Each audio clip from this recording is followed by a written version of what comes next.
Welcome back to another episode of Infidelity Tales Lab. We're thankful for your continued viewership. Before we begin, tell us, where in the world are you watching from? We love knowing our global reach. Now, let's dive into today's story. Chapter 1.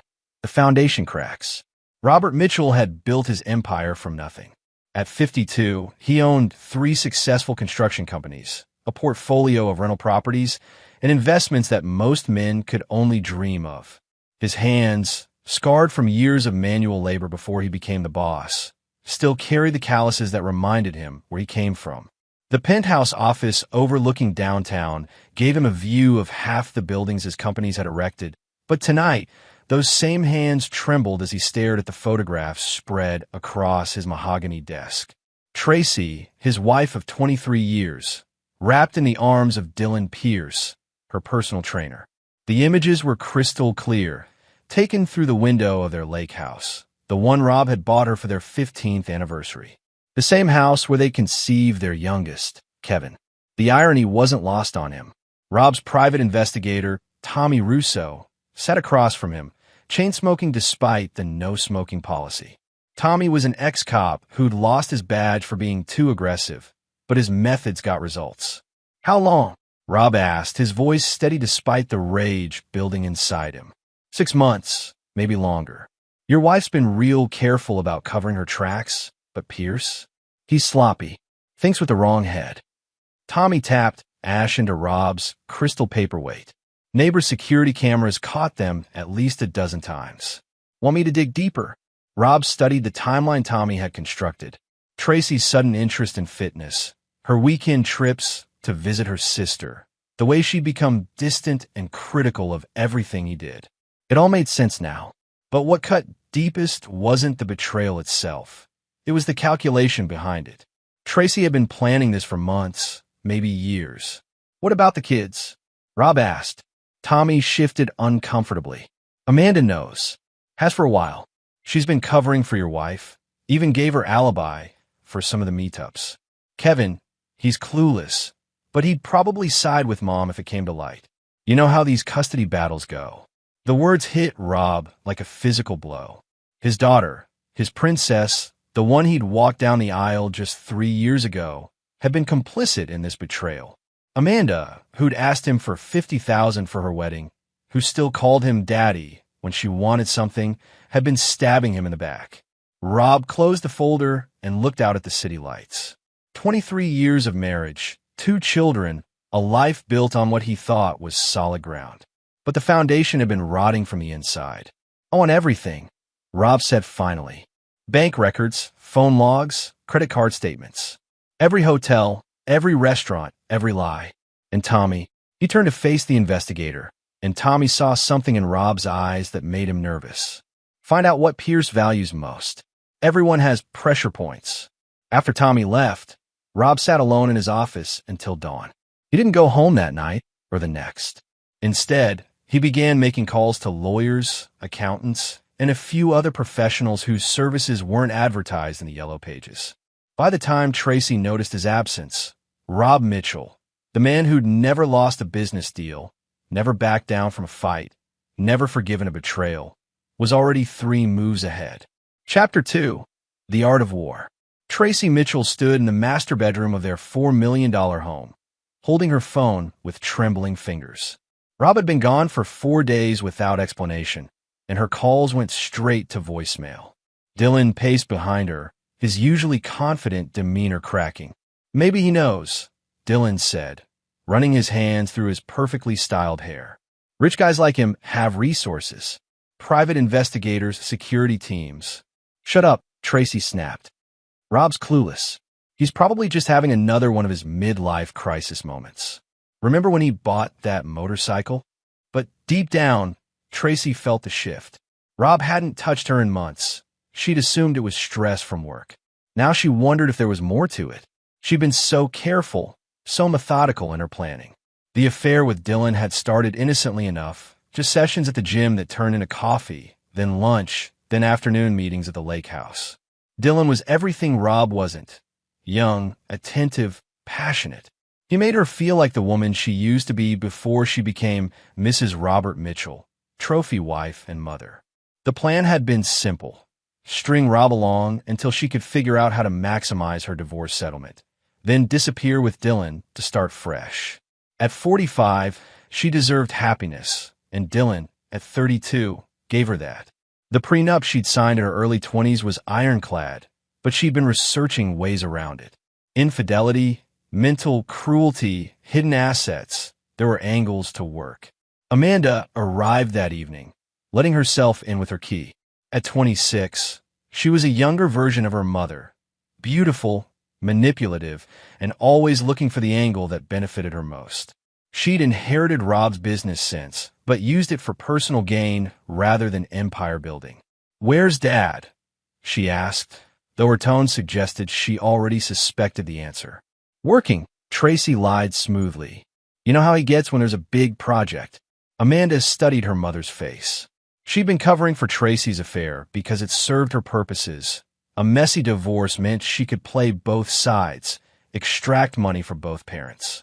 She'd already started planting seeds with Rob about how Tracy deserved a generous settlement, how the family should stick together. But Rob's sudden disappearance worried her. Meanwhile, across town, Rob sat in a windowless room above Tommy's office, surrounded by surveillance equipment and legal documents. 3 divorce attorneys, the city's most ruthless, had spent the afternoon explaining Tracy's options and, more importantly, how to eliminate every single one of them. "The prenup is solid," confirmed Margaret Shunn, whose reputation for destroying cheating spouses was legendary. "But we need to be careful about how this plays out. She'll claim emotional abuse, try to invalidate the agreement. We need her to make the first move, show her true colors." Rob nodded. He'd already transferred assets, restructured business partnerships, and created legal landmines that would detonate the moment Tracy filed for divorce. But that wasn't enough. He wanted more than financial victory. He wanted total destruction. "What about Pierce?" Rob asked Tommy. Interesting background. Guy's been scamming wealthy women for years. Married 3 times, each time to clients with money. Divorced all of them within 2 years after bleeding them dry. "Your wife isn't his first victim. She's just his biggest score yet." Rob smiled for the first time in days. It wasn't a pleasant expression. "Set up a meeting with Pierce. Tell him a wealthy client wants to discuss private training sessions. Big money, exclusive arrangement." "You sure about this, Rob? Things could get messy." Rob thought about Amanda's betrayal, Tracy's calculated deception, the years of lies building up like compound interest. "They already are messy, Tommy. I'm just evening the playing field." As night fell over the city, Rob made one final call. The voice that answered was rough, professional, and expensive. "It's Mitchell. I need that favor we discussed." Chapter 3. The First Strike. Dylan Pierce drove his pristine BMW through the gates of Rob Mitchell's industrial complex, impressed despite himself. The meeting location seemed odd for discussing personal training, but wealthy clients often had quirks. The client had specified privacy above all else, and the payout promised was more than Dylan made in 6 months of regular sessions. The warehouse was dimly lit, with construction equipment scattered throughout. Dylan's confidence wavered as he realized how isolated the location was. When Rob Mitchell stepped out of the shadows, Dylan's blood turned to ice. "Mr. Pierce," Rob said calmly, his voice echoing in the cavernous space. "Thank you for coming." Dylan tried to maintain his composure, but his hand shook as he extended it for a handshake that never came. I think there's been a misunderstanding. I was told a client wanted to discuss training services." "Oh, there's no misunderstanding," Rob replied, circling Dylan like a predator. "I'm a client. I've been paying for your services for months. Actually, every hotel room, every dinner, every time you've been with my wife. I've been funding your little romance." The color drained from Dylan's face. This wasn't how these confrontations usually went. In his experience, wealthy husbands either threw money at the problem or simply looked the other way. They didn't lure you to abandoned warehouses. "Look, Mr. Mitchell, I can explain." "No need," Rob interrupted. "I know exactly what you are, Pierce. You're a predator who targets vulnerable women with money.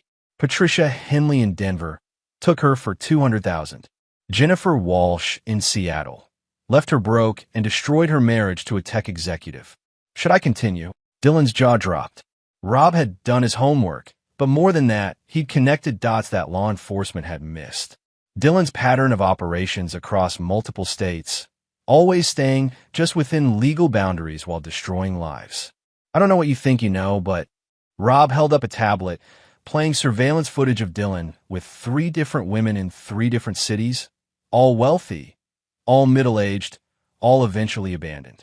I know you're a parasite, Pierce, but what you don't know is that I'm the wrong host to try to feed on. 2 men emerged from behind the construction equipment, not thugs, but professionals. Clean-cut, methodical, the kind of men who solve problems quietly and efficiently. Dylan recognized the type from his time in the military, before he discovered that seducing lonely wives was easier than honest work. Here's how this is going to work, Rob continued. You're going to end things with my wife.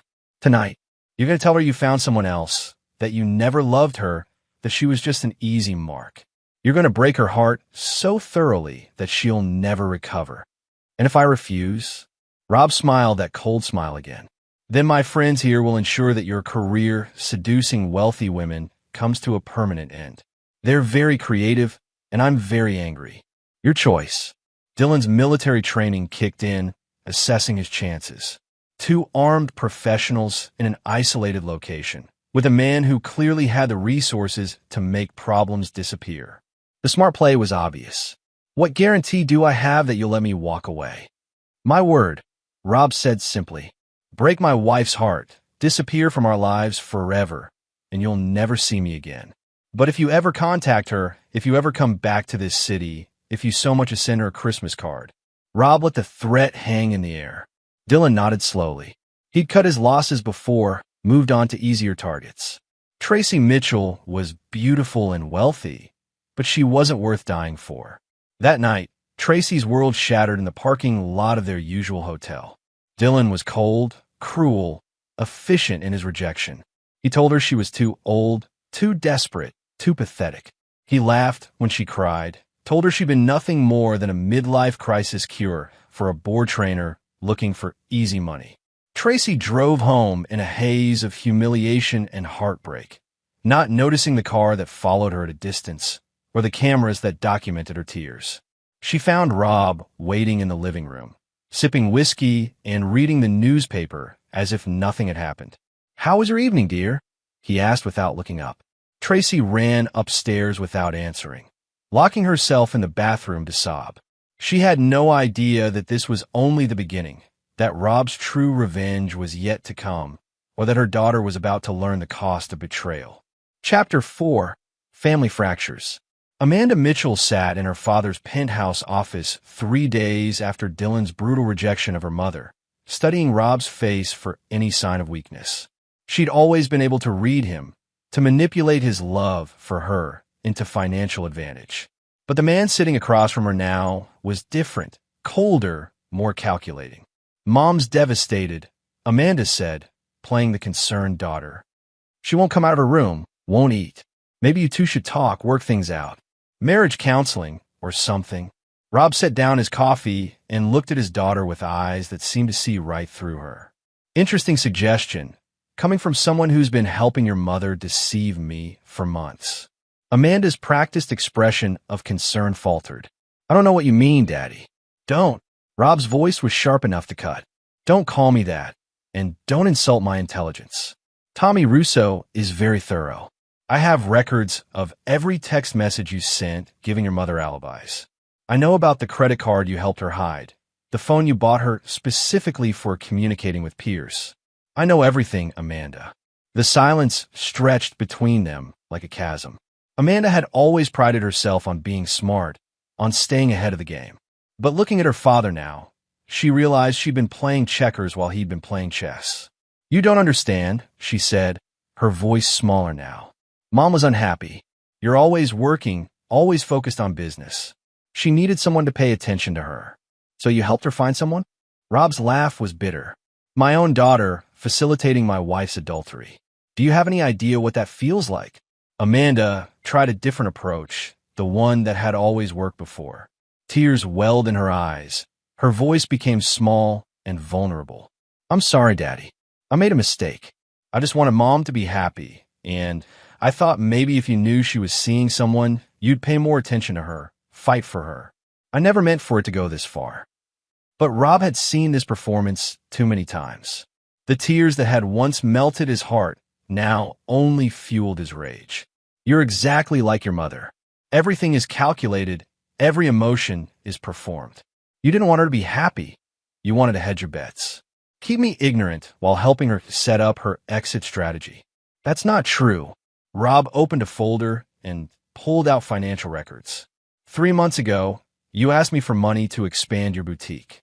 50,000, you said. Emergency loan to save your business. But the business was never in trouble, was it? You needed cash to help your mother stockpile funds for her divorce. Amanda's face went white. The boutique had been her cover story, but she'd actually been helping Tracy move money into hidden accounts, preparing for the day she'd leave Rob. Amanda had skimmed 20% off the top for herself, insurance money for when the family imploded. "I have bank records, Amanda. Transactions, transfers, a paper trail that shows you've been stealing from me while helping your mother plan her escape. Did you really think I wouldn't find out?" The tears stopped. Amanda's mask finally slipped, revealing the calculating woman underneath. "So what? You've got more money than you know what to do with. Mom deserves half of everything she helped you build, and I deserve compensation for 26 years of being Robert Mitchell's daughter. Do you know what it's like living in your shadow, never being good enough, never measuring up to your precious business empire?" There it was, the truth Rob had suspected but hoped wasn't real. His daughter didn't love him. She resented him. Everything had been about money, position, advantage. "You're right," Rob said quietly. "You do deserve compensation. In fact, I've already started the process." He slid another document across the desk. "Effective immediately, you're cut off. No more allowance, no more credit cards, no more bailouts. The boutique loan? I'm calling it in. Full payment due in 30 days. Amanda grabbed the paper, scanning it frantically. "You can't do this. I'm your daughter. Biology doesn't excuse betrayal," Rob said, standing. "You made your choice when you chose your mother's side. Now live with the consequences. Kevin will never forgive you for this." Rob's smile was cold. Kevin doesn't know about any of this yet. But when he finds out, and he'll learn the same lesson you're learning now. Actions have consequences, and I never forgive betrayal. Not from my wife, not from my daughter, not from anyone. Amanda stormed out, her heels clicking angrily on the marble floor. But Rob wasn't finished with her. Not by a long shot. He had plans for Amanda, plans that would teach her the true cost of crossing Robert Mitchell. As the elevator doors closed behind his daughter, Rob made another call. "It's time for phase 2, he said into the phone. "And this time, we're going after the whole family." Chapter 5, The Trap Springs. Kevin Mitchell was the only innocent left in the family, and Rob intended to keep it that way, at least until the boy chose his own side. At 19, Kevin was everything Rob had been at that age. Hungry, ambitious, and naive about the true nature of the people closest to him. Unlike Amanda, Kevin had never asked for handouts. He worked part-time while studying business at the state university, planning to earn his place in his father's empire rather than inherit it. That morning, Rob sat in Kevin's dorm room, watching his son pack for what he thought was a weekend trip home. Kevin had no idea that his family was imploding, that his mother was locked in her bedroom, drowning in humiliation, or that his sister was frantically trying to liquidate assets before Rob's lawyers froze everything. "Dad, you seem different lately," Kevin said, folding clothes into his duffel bag. "Mom says you're working too much, staying at the office. Everything okay?" Rob studied his youngest child, looking for signs of Tracy's manipulation or Amanda's calculation. But Kevin's concerns seemed genuine, untainted by the poison that had infected the rest of the family. "Things are changing, son," Rob said carefully. "Sometimes you discover that people aren't who you thought they were. When that happens, you have to decide what kind of man you want to be." Kevin paused his packing. "Are you and Mom having problems?" The direct question hung in the air. Rob could lie, protect Kevin's innocence a little longer, give him plausible deniability when the family war went public. Or he could tell the truth and see which side Kevin chose. Your mother has been having an affair for 6 months, Rob said quietly. Your sister knew about it and helped cover it up. They've been stealing money from me, planning to take half of everything I've built and disappear with her boyfriend. Kevin sank onto his bed, the color draining from his face. That's not possible. Mom loves you. Amanda would never. I have evidence, Kevin. Photos, bank records, text messages. Your mother and sister have been playing a long game, and I was the mark. Rob pulled out a tablet, showing Kevin the surveillance photos of Tracy and Dylan. This is who your mother really is. Kevin stared at the images, his world tilting off its axis. The photos were damning. Intimate moments between his mother and a man barely older than himself, captured with clinical precision. But worse than the betrayal was the calculation behind it, the cold planning that the evidence revealed. What are you going to do? Kevin asked, his voice barely a whisper. I'm going to destroy them, Rob said simply. Both of them. Completely. Your mother will lose everything. The house, the cars, her social standing, her future. Amanda will learn what it means to live without my protection and money.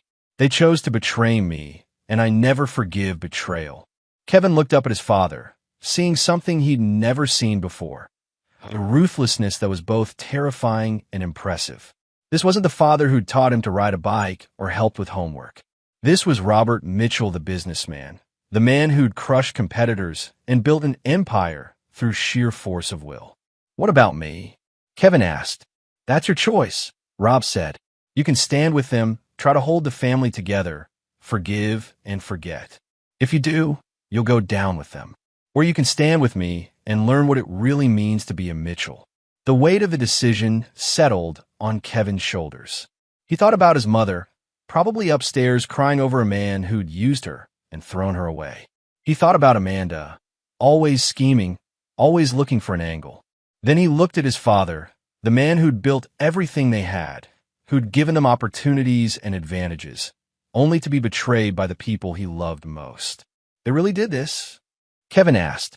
Mom and Amanda really betrayed you? Rob nodded. For months. While I was working to secure your future, your sister's business, your mother's lifestyle, they were planning to take it all and disappear. Kevin stood up, his decision made. Then they deserve whatever you do to them. Rob felt a mixture of pride and sadness. Kevin had chosen correctly, but that choice would change him forever. The boy who'd entered college, still believing in the fundamental goodness of family, was about to become a man who understood that loyalty was earned, not given. Good, Rob said, because I'm going to need your help. What I'm planning will require someone they trust, someone who can get close to them without raising suspicion. Kevin's eyes hardened with a resolve that reminded Rob of himself at that age. Tell me what you need me to do. Outside the dorm room window, the first snow of winter began to fall, covering the campus in pristine white. By the time it melted, the Mitchell family would be unrecognizable, and Kevin would have learned the most valuable lesson his father could teach him. In a world full of predators, you were either the hunter or the prey. Chapter 6. The Son's Gambit. Tracy Mitchell had been locked in the master bedroom for a week, surviving on the meals Kevin brought her and the pills Dr. Patel had prescribed for her nervous exhaustion. She hadn't spoken to Rob since the night Dylan destroyed her heart, hadn't even asked where her husband was spending his nights. The humiliation was too complete, too devastating. Every time she closed her eyes, she heard Dylan's cruel laughter, his words about her being desperate and pathetic. Kevin knocked softly on the door. Mom, I brought you soup. Amanda's here too. She wants to talk to you.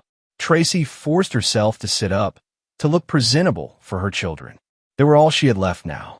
Rob's coldness, his absence, told her everything she needed to know about their marriage. But her children still loved her, still needed her. Amanda entered first, her face drawn with worry that seemed genuine. She'd spent the past week trying to access the accounts she'd helped Tracy set up, only to discover that Rob had frozen everything. Her boutique was failing without his financial backing, and her creditors were circling like vultures. But she couldn't tell her mother about any of that. Not yet. Mom, you have to get up, Amanda said, sitting on the edge of the bed. Dad's planning something. He's moved out of the house, he's not answering my calls, and Kevin says he's been staying at the office. Kevin entered with a tray of food, his expression carefully neutral. He'd spent the week learning to lie to his mother and sister, to play the role of the loyal son, while secretly reporting everything back to Rob. It was harder than he'd expected, but his father had taught him that business and war required sacrifices. He knows, Tracy whispered, finally giving voice to her fear. He knows about Dylan. Amanda and Kevin exchanged glances. Kevin's was calculated. Amanda's was panicked. "What are you talking about?" Amanda asked, but her voice lacked conviction. Tracy looked at her daughter, seeing the guilt written across her face. "You know too, don't you? Both of you know." Kevin sat down carefully, playing his part. "Mom, I don't understand. What about Dylan?" But Amanda couldn't maintain the charade. The stress of the past week, the financial pressure, the realization that Rob was systematically dismantling their lives. It all came pouring out. "He has photos," Amanda said. "Dad confronted me with evidence. He knows about the affair, about the money, about everything. And he's cutting us off, Mom. All of us." Tracy felt the world tilt around her. "Photos." Kevin reached into his jacket and pulled out a tablet, part of his assignment from Rob. "I'm sorry, Mom. I think you need to see this." The surveillance footage was devastating. Not just the intimate moments with Dylan, but also meetings with divorce attorneys, conversations with Amanda about hiding assets, discussions about how to maximize her settlement. Rob had been watching, recording, building a case while she thought she was being clever. "Oh God," Tracy breathed. "How long has he known?" "Weeks, maybe months," Kevin said. "Mom, he's not just angry. He's planning something bigger. Something that's going to destroy all of us if we don't get ahead of it." Amanda leaned forward. "What do you mean?" Kevin looked at his sister with carefully crafted concern. "Dad's not just talking about divorce. He's talking about criminal charges. Theft, fraud, conspiracy. He has lawyers, investigators, people who specialize in making problems disappear." This was the lie Rob had instructed Kevin to tell, the fear he wanted to plant in their minds. Let them think he was planning to have them arrested, prosecuted, destroyed through legal channels. Let them focus their defenses in the wrong direction. "He can't do that," Amanda said, but uncertainty crept into her voice. "Can he?" "He's Robert Mitchell," Kevin replied. "He owns half the politicians in this city, has judges on his payroll, controls more money than most small countries. If he wants us in prison, we'll go to prison." Tracy's hand shook as she processed this new threat. It wasn't enough that Dylan had humiliated her, that her marriage was over, that her comfortable life was crumbling. Now Rob wanted to destroy her completely, send her to prison for crimes that felt justified at the time. "What do we do?" she whispered. Kevin stood up, pacing the room like his father. "We have to get out ahead of this. File for divorce first, claim abuse, mental cruelty. Make Dad look like the villain before he can make us look like the criminals." "But the prenup," Amanda started. "Fuck the prenup," Kevin said with surprising vehemence. "We'll claim it was signed under duress, that Dad threatened Mom if she didn't sign. We'll paint him as a controlling monster who drove you to seek comfort elsewhere." Tracy looked at her son with something approaching hope. Kevin had always been the level-headed one, the one who thought things through. If anyone could find a way out of this nightmare, it was him. "You think that would work?" she asked. Kevin nodded confidently, playing his role perfectly. "But we have to move fast, before Dad files his own papers, before he can control the narrative. And we need to stick together, all three of us, united against him."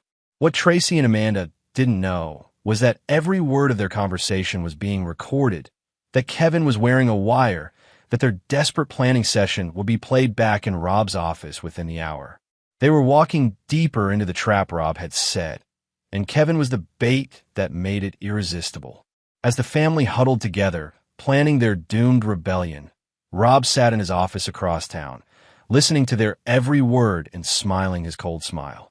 Soon, very soon, they would learn the price of betraying Robert Mitchell. Chapter 7. The Reckoning Begins. The divorce papers Amanda filed on her mother's behalf were works of fiction, painting Rob as an abusive monster who controlled every aspect of Tracy's life through financial manipulation and psychological torture. The media ate it up. Wealthy businessman's wife finally finds courage to escape his tyrannical control, seeks protection from courts after years of silent suffering. Rob's phone buzzed with calls from reporters, business partners, and social contacts, all wanting to know his side of the story. But Rob stayed silent, let the narrative build, let Tracy and Amanda believe they were winning. Meanwhile, his real lawyers, not the ones who'd advised Kevin to recommend this strategy, prepared for war.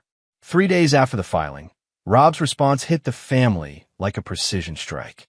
Not just a counterfiling, but a complete legal bombardment that revealed the depth of his preparation and the extent of their miscalculation. Amanda was the first to feel the impact. She arrived at her boutique that morning to find it locked, seized by federal marshals executing a court order. The business she'd built with Rob's money, which she'd used as a front for laundering funds stolen from her father, was now evidence in a criminal investigation. Fraud, embezzlement, conspiracy to commit theft, the lead marshal explained, handing her the warrant.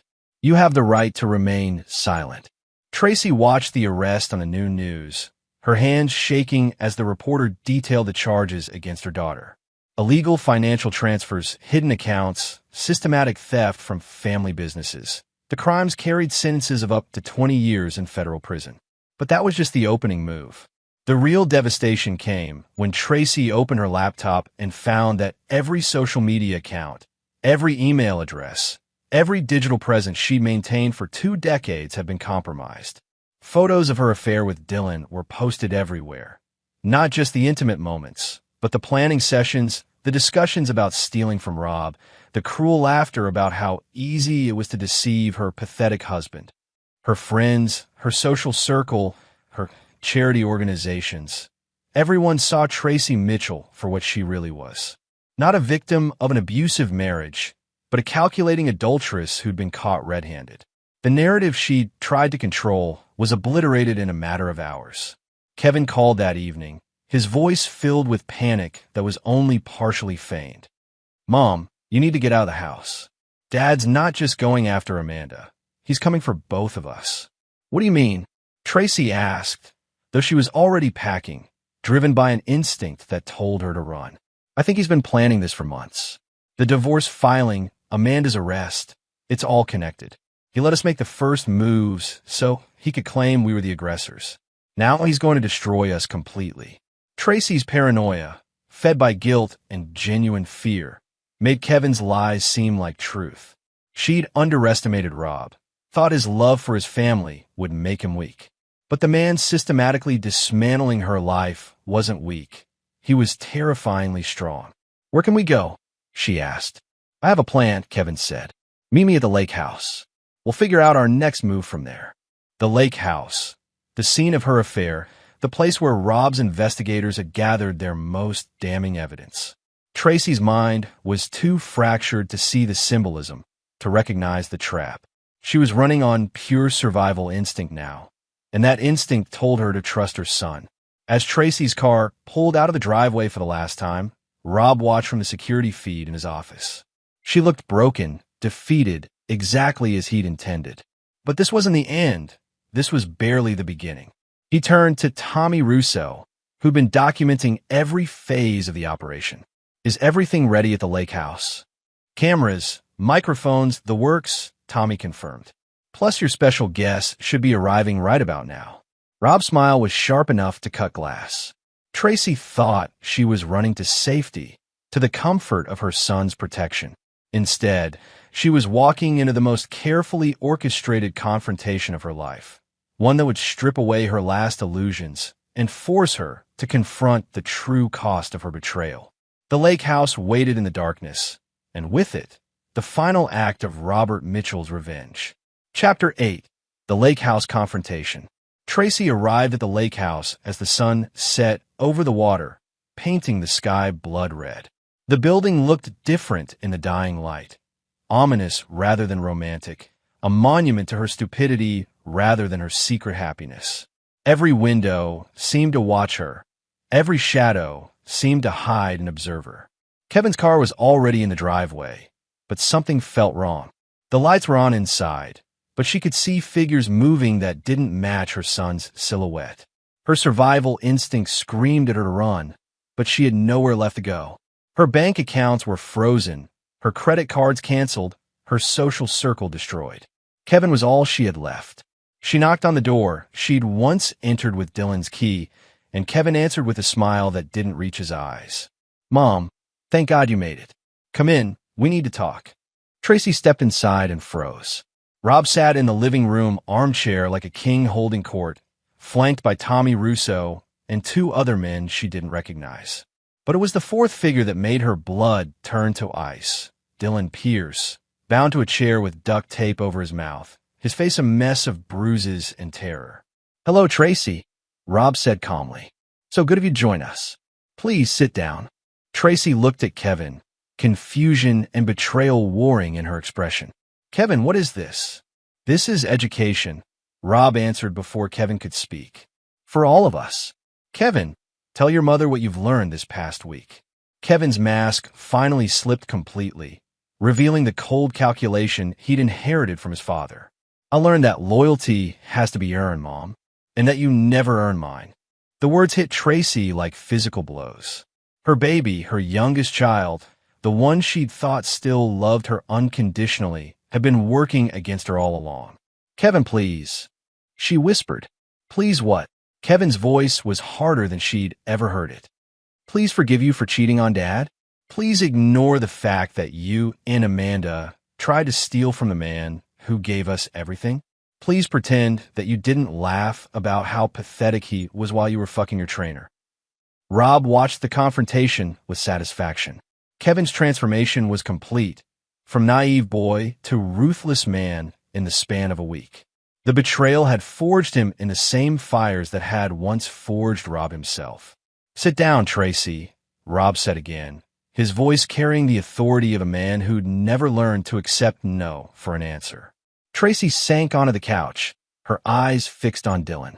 His muffled sounds through the tape were desperate, terrified.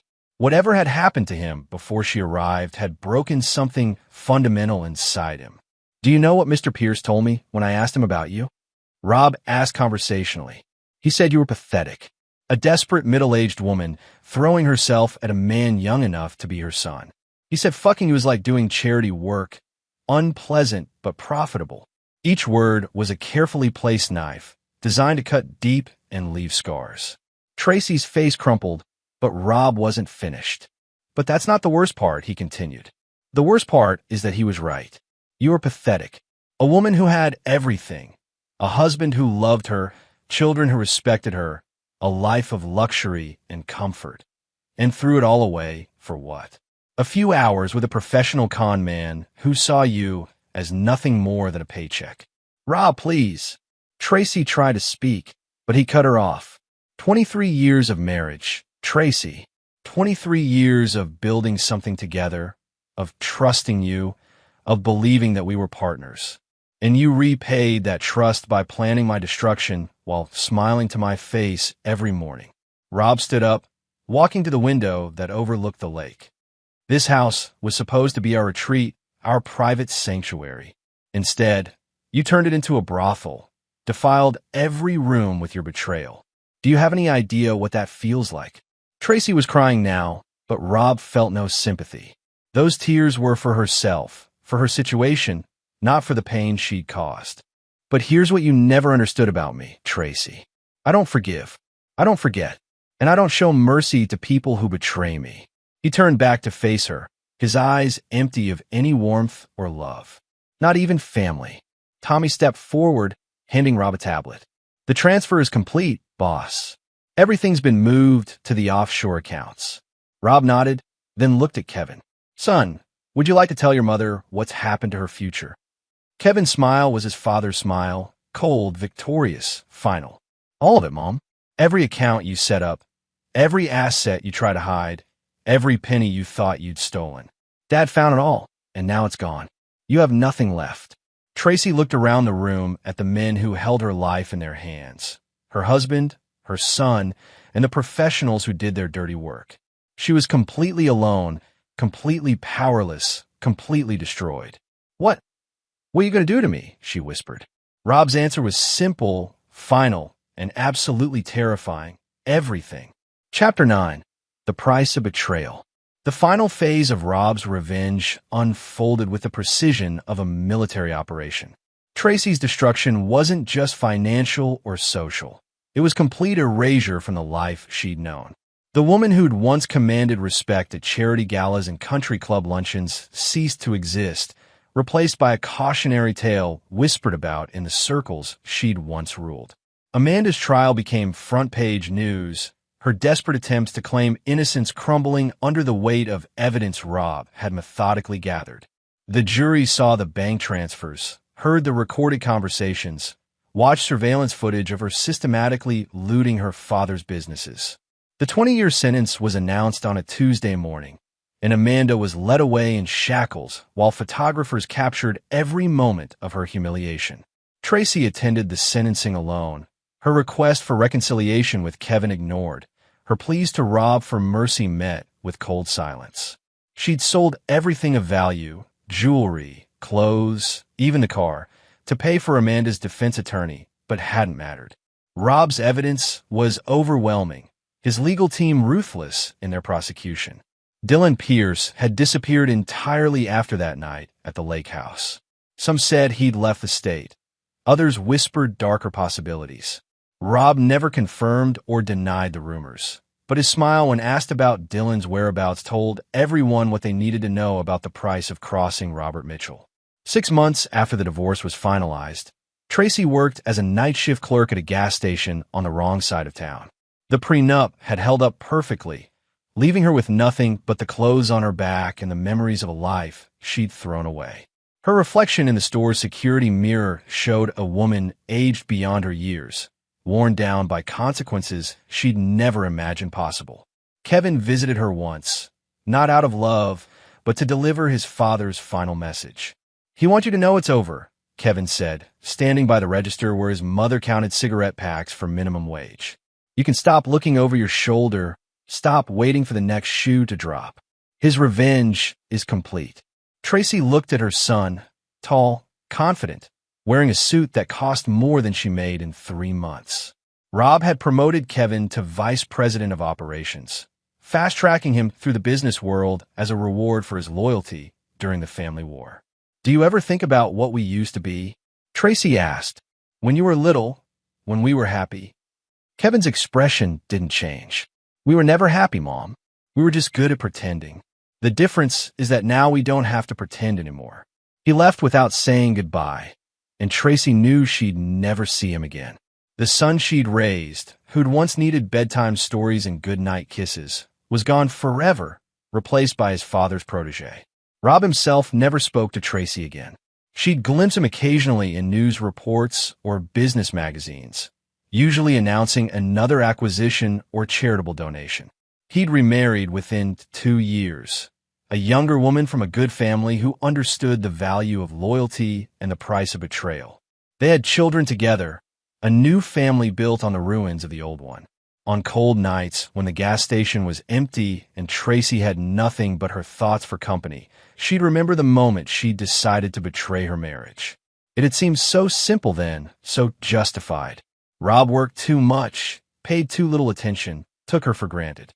Dylan offered excitement, passion, the feeling of being desired rather than merely tolerated. But she'd misunderstood the man she'd married. Rob's love hadn't made him weak, it had made him vulnerable.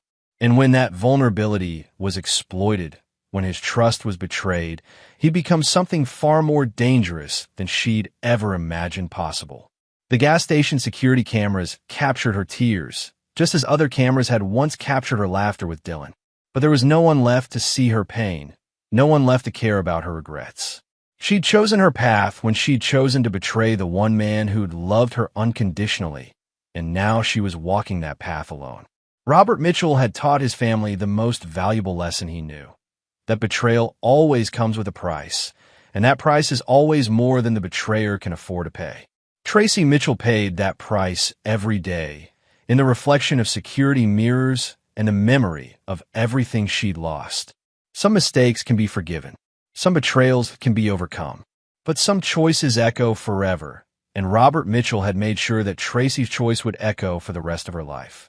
A reminder that in a world of predators and prey, she'd chosen to be prey, and he'd chosen to be the hunter who never forgot, never forgave, and never stopped until the hunt was complete. The price of betrayal was everything, and Tracy Mitchell had paid it in full. And there you have it. Another story comes to an end. What did you think? I'd love to hear your thoughts in the comments below. If you enjoy this story, consider joining our community by subscribing. It means the world to us. For more stories like this one, check out the recommended videos on screen. And I'll see you there. Subscribe to Infidelity Tales Lab for more stories. Now, let's begin this one. Chapter 1. 8 Years Gone. Marshall Wiley stood in his garage workshop, running sandpaper across the wooden frame of a rocking chair he'd been building for 3 months. The repetitive motion had become meditation, a way to quiet the noise in his head. Outside, the October wind rattled the trees, pulling leaves from branches like memories torn loose. His phone buzzed on the workbench. Unknown number. His heart kicked against his ribs the way it always did with unknown numbers.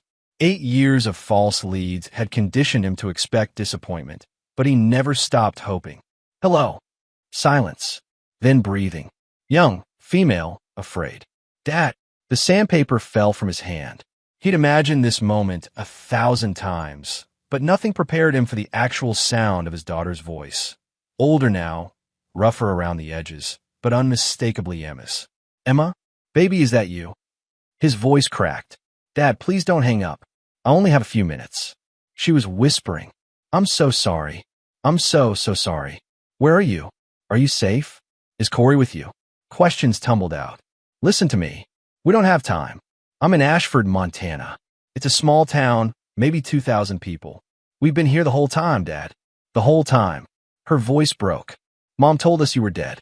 She said you died in a car accident and didn't want us anymore before that. We believed her until... Dad, things are really bad here. Marshall's hand gripped the phone so hard his knuckles went white. What do you mean bad? Clyde, he's Mom's boyfriend. He's been... Emma's breathing quickened. I can't say it all now. He hurt Corey last week. Bad. Mom just watches. She's different now, Dad.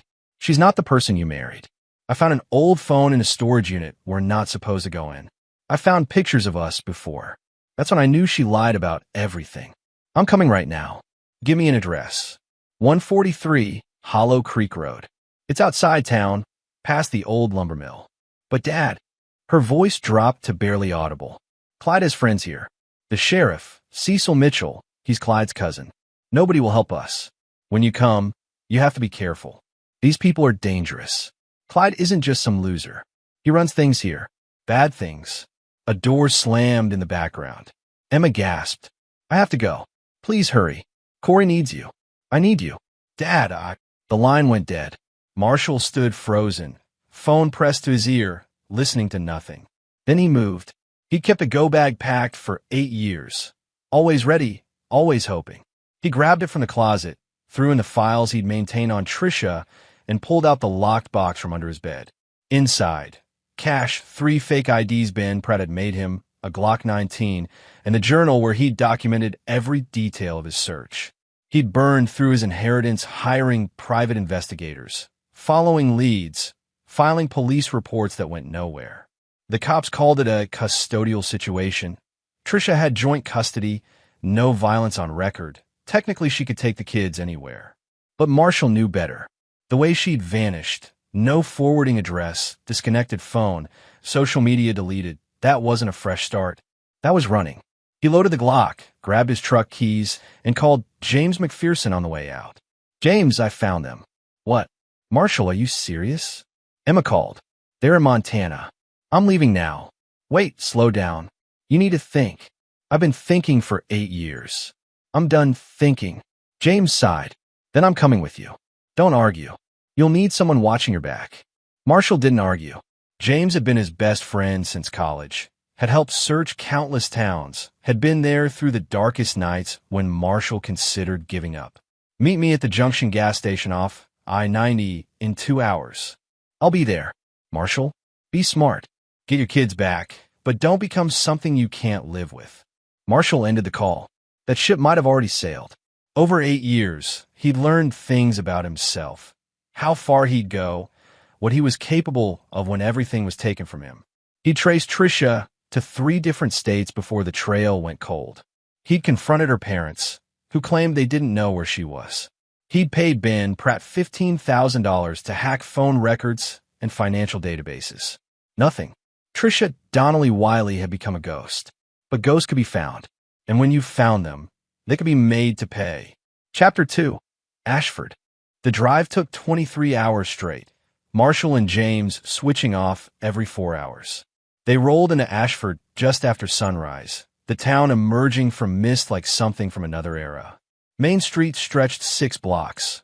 A diner, post office, hardware store, bars with neon signs advertising beer, and a sheriff's office that looked too new compared to everything else. Small towns have long memories, James said, eyeing the few people on the sidewalks who turned to watch their truck pass. We need to be invisible. We need information first. Marshall pulled into the diner's parking lot. Act natural. We're just passing through. The diner smelled like coffee and bacon grease. A waitress in her 50s approached with a pot already tilted. Coffee, please. Marshall gave his best tired traveler smile. Long drive. Any motels around here? Pine Rest, 2 miles north. Clean enough. She poured. Passing through or staying? Depends. We're looking for work. Heard the lumber mill might be hiring. She laughed without humor. Mill closed 8 years ago. Whole town nearly died with it. Only reason Ashford's still breathing is Clyde Marks. Marshall's blood went cold at the name, but he kept his face neutral. Marks? What's he do? Construction, development, bit of everything. Bought half the town when nobody else wanted it. You need work, you work for Clyde. She paused. Or you move on. Most choose moving on. Sounds like quite a guy, James said. Sounds like a guy who knows what he wants and takes it, the waitress corrected. Her tone suggested that wasn't admiration. You want breakfast? They ordered and ate in silence, listening to the diner's conversations. 2 men in work clothes discussed a shipment coming Tuesday. An older woman complained about property taxes. Everyone spoke in the careful way people do when walls have ears. After breakfast, they drove to Pine Rest Motel and checked in under fake names. Marshall paid cash. The clerk barely looked up. In the room, Marshall spread out a map of Ashford and the surrounding area. Hollow Creek Road. That's here, 5 miles outside town.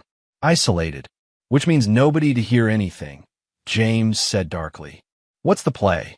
I need to see the house first. Confirm they're there. Then we get the kids out. And Trisha?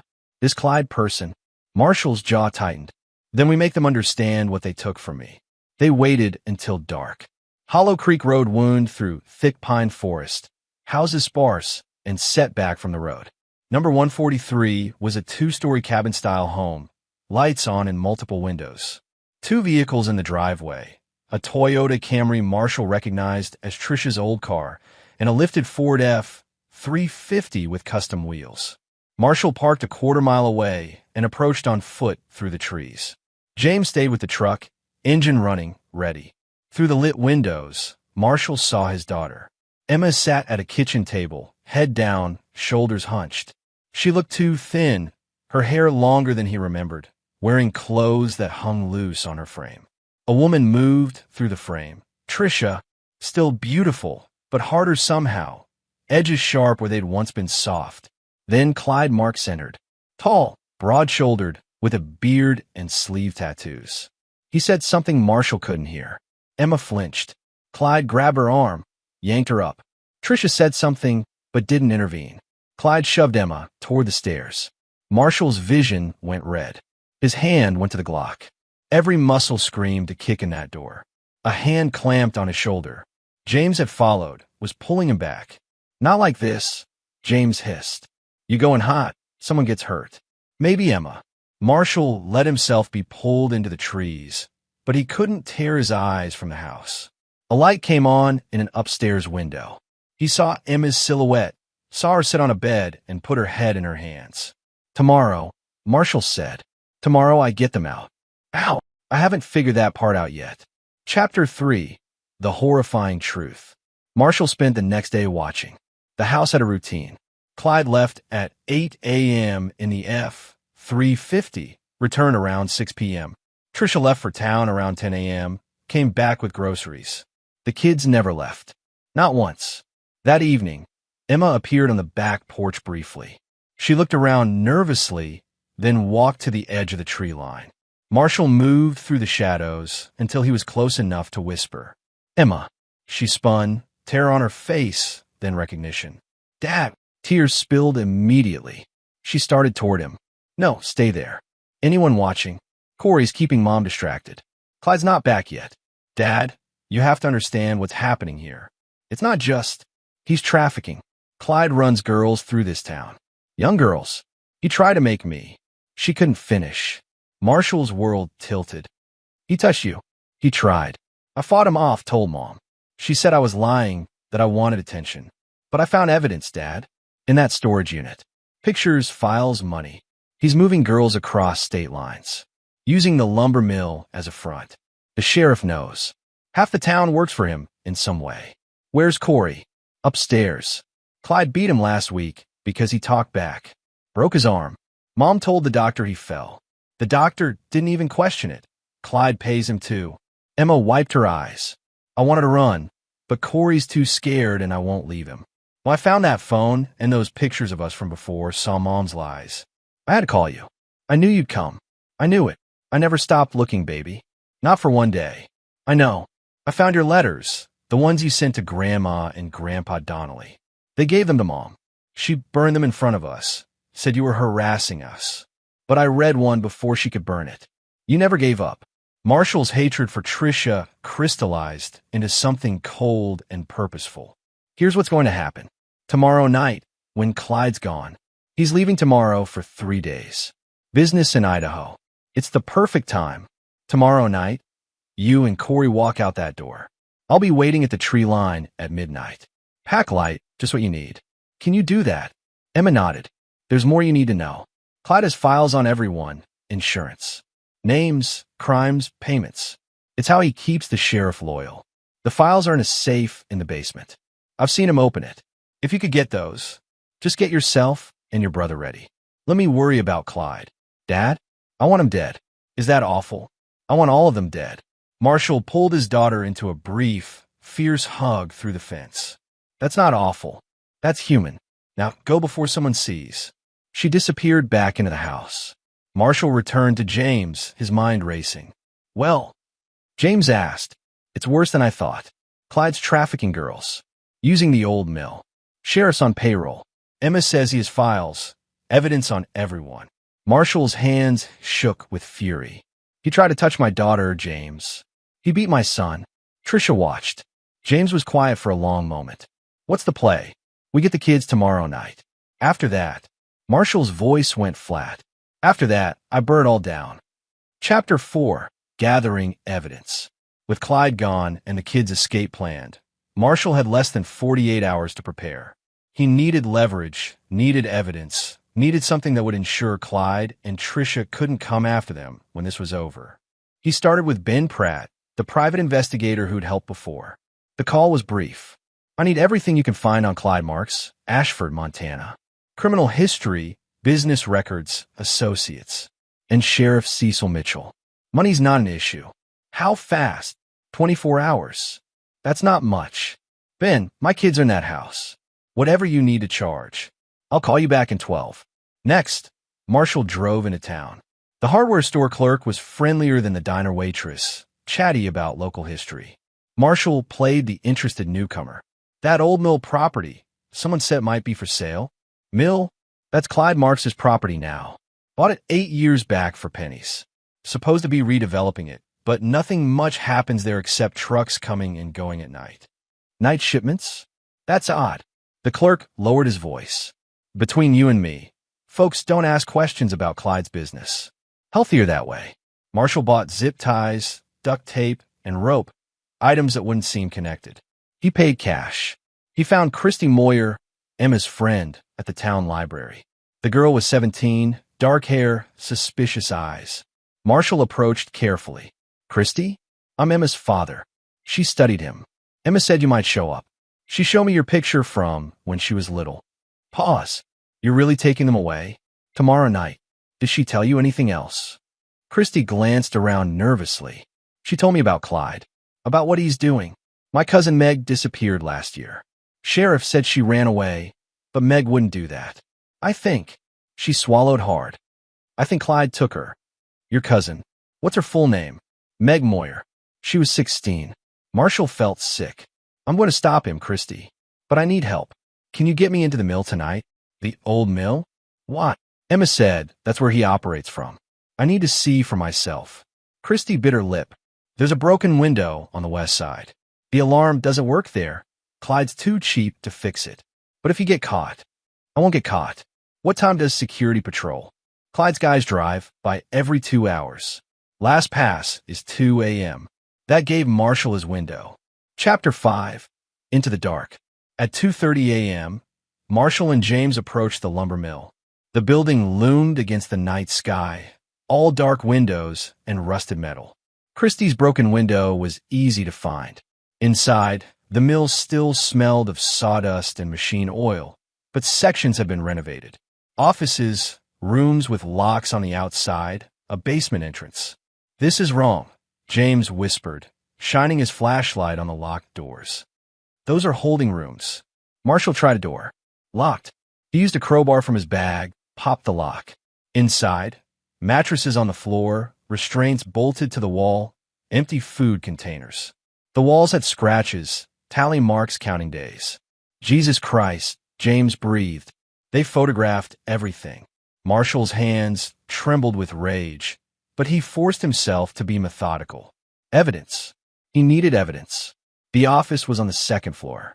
File cabinets, a desk, and, just as Emma described, a safe built into the wall. Marshall photographed the safe's model number. Papers on the desk, schedules, names, amounts. Transportation routes. A ledger showing payments. One to C. Mitchell for $5,000 monthly. Marshall photographed it all.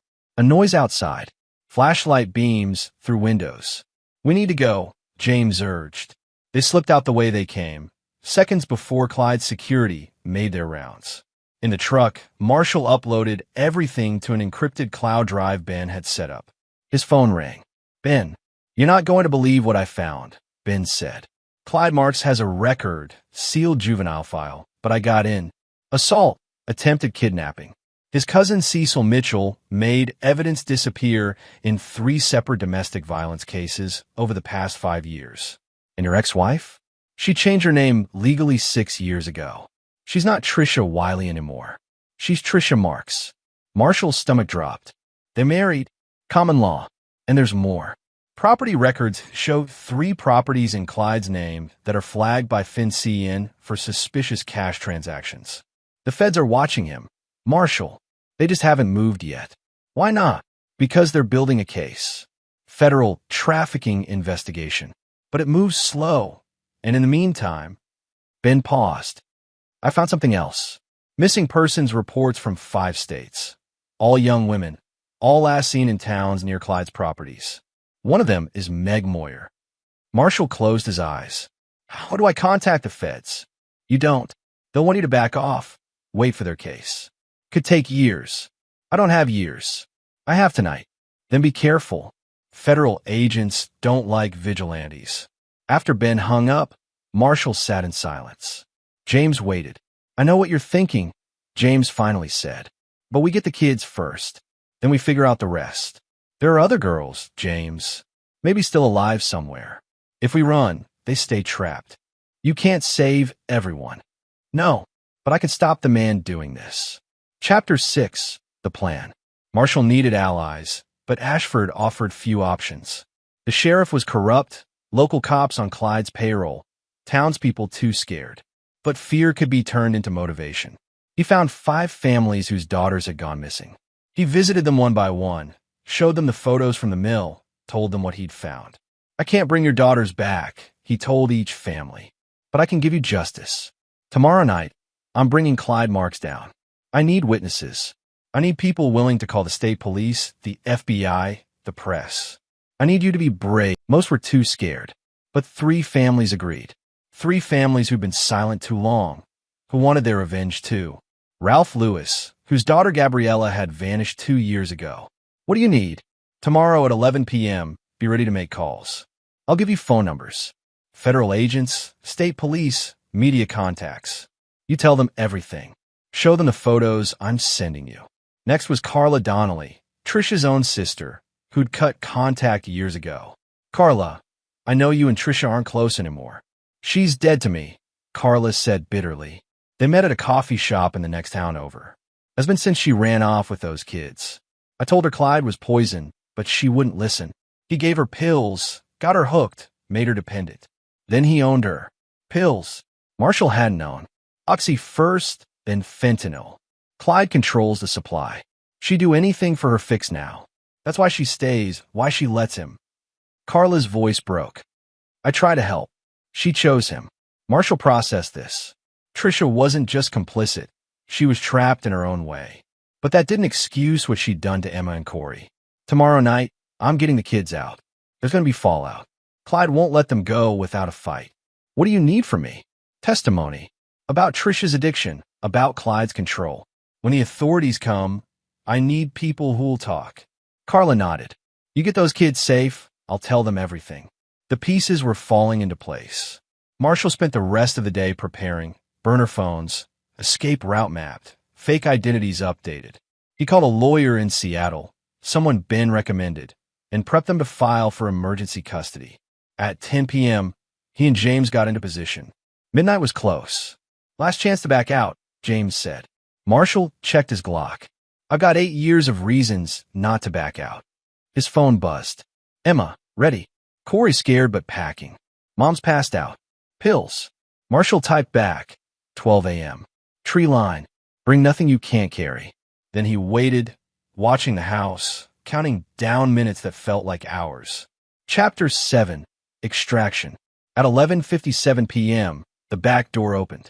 Emma emerged first, carrying a backpack, pulling Corey behind her. Corey was smaller than Marshall expected. Thin, with a cast on his left arm, moving with the careful gait of someone who'd learned to avoid pain. Marshall met them at the tree line. Corey froze when he saw him. Corey, it's me. It's Dad. Dad's dead, Corey whispered. Mom said. Mom lied. Emma squeezed his hand. This is really him. I promise. Marshall knelt down. Even in the dark, he could see bruises on his son's face, the way he held himself protectively. I'm here now, and I'm never letting you go again. Corey stared, then broke.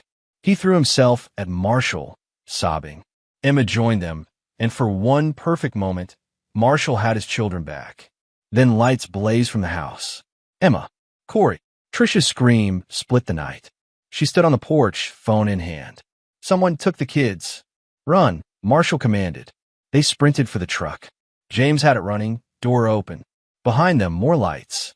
The F-350 roared into the driveway. Clyde was back early. Go! Marshall shoved the kids into the truck. James floored it. Clyde's truck followed, closing fast. The narrow forest road gave no room to maneuver. He's going to ram us, James said tightly. Marshall rolled down the window, leaned out. Kids, get down. He fired 3 shots at Clyde's tires. The first 2 missed. The third connected. The F-350 swerved, crashed into a tree. Marshall watched in the side mirror as Clyde emerged, alive but furious. They didn't stop driving until they reached the motel. Marshall knew they had minutes before Clyde alerted the sheriff. Pack everything. We're moving. Where? James asked. The one place Clyde can't control. The state police barracks, 40 miles north. We drive there, tell them everything, hand over the evidence. Emma grabbed his arm. Dad, that won't be enough. Clyde has too many connections. He'll find a way out, and he'll come after us. You know he will. She was right. Men like Clyde always found a way. Then we make sure he can't, Marshall said quietly. Chapter 8. The truth comes out. They drove to a rest stop halfway to the state police barracks. Marshall made calls. To Ben, to Ralph Lewis, to Carla Donnelly. Now, make the calls now. While he coordinated, Emma told him everything. 3 years of abuse. Clyde's trafficking operation. How he recruited girls from broken homes, promised them work, then trapped them. How Trisha helped by gaining their trust, pretending to be a friend. How Emma had been next on the list until she fought back. He said I was too old anyway, Emma said hollowly. Said the buyers prefer younger. That's when I knew I had to get out. I couldn't let him do that to someone else. Corey hadn't spoken much, but now he did. He killed someone, Dad. A girl tried to run. Clyde caught her. We heard the gunshot. Mom said it was a hunting accident, but we saw them burying something behind the mill. Marshall felt something break inside him. Not his resolve that hardened, but the part that might have shown mercy. His phone rang. Ben, it's done. FBI field office in Helena received the files. So did 3 news stations and a state prosecutor. The story breaks in 2 hours. Marshall, you need to get somewhere safe. This is going to explode. Good. Let it explode. But Marshall wasn't going to the state police yet. He had one more stop. He dropped James and the kids at a truck stop with instructions. You drive to Helena. Take them straight to the FBI field office. Ben will meet you there. Don't stop for anything. What are you doing? James demanded. Finishing this. Marshall. He tried to sell my daughter, James. He beat my son. I'm not letting him walk away from that. Now go. Emma grabbed him. Dad, please. Let the police handle it. The police in this town work for him, baby. This ends tonight, or it never ends. He drove back to Ashford alone, back to Hollow Creek Road. Dawn was breaking. Clyde's F-350 was in the driveway, damaged but drivable. Marshall parked down the road and approached on foot. The front door was unlocked. Inside, chaos.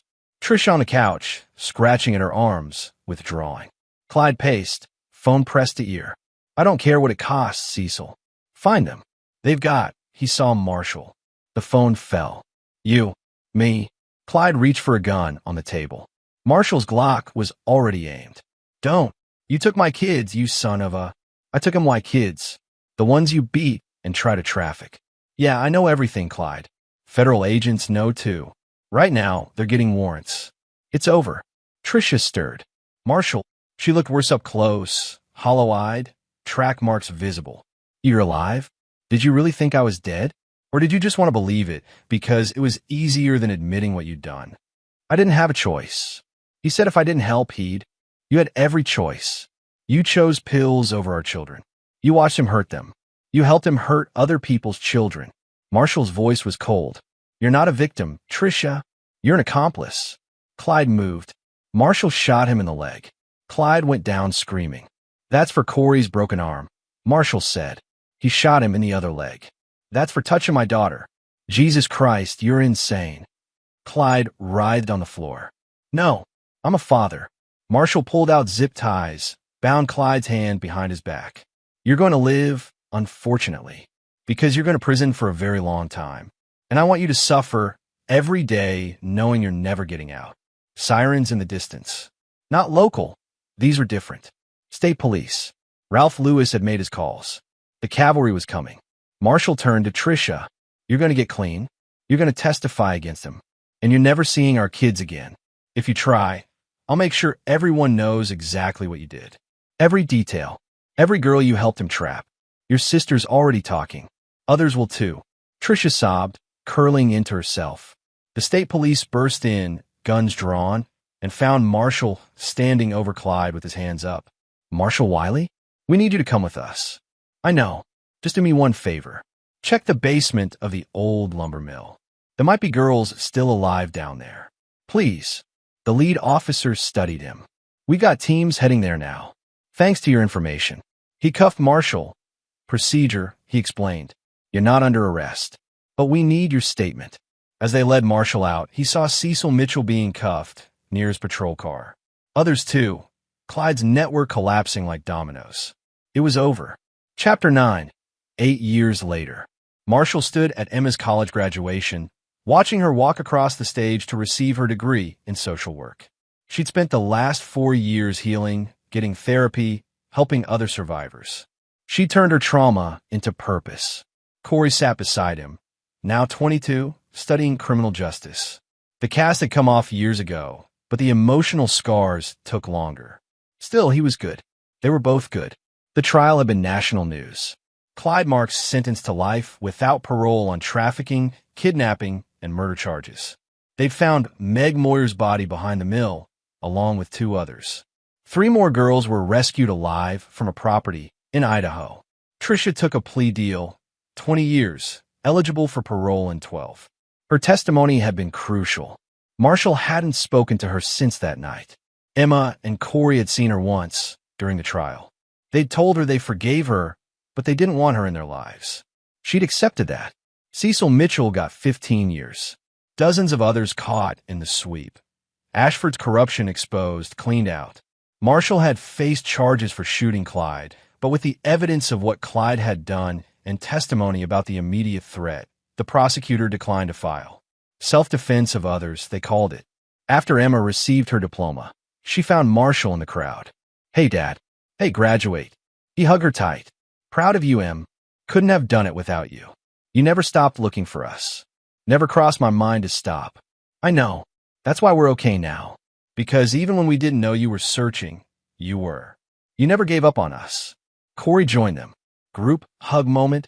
They laughed, embraced. A family rebuilt from ruins. That night, Marshall returned to his workshop.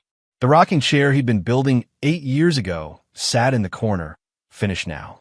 He'd completed it after bringing the kids home, had given it to Emma when she left for college. James dropped by with beer. Big day. The biggest. Marshall took a bottle.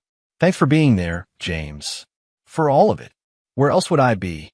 You'd have done the same." They drank in comfortable silence. Outside, the October wind rattled the trees again. But this time, it didn't pull at memories. The memories were settled now, healed, transformed into something that looked almost like peace. "You ever think about what you do differently?" James asked. Marshall considered. "Not much. Maybe I'd have found them sooner." But Emma said something once. She said that the years apart made her stronger, made her understand the value of family in a way she wouldn't have otherwise. "I'm not saying it was worth it, but we survived. We're together now. That's what matters."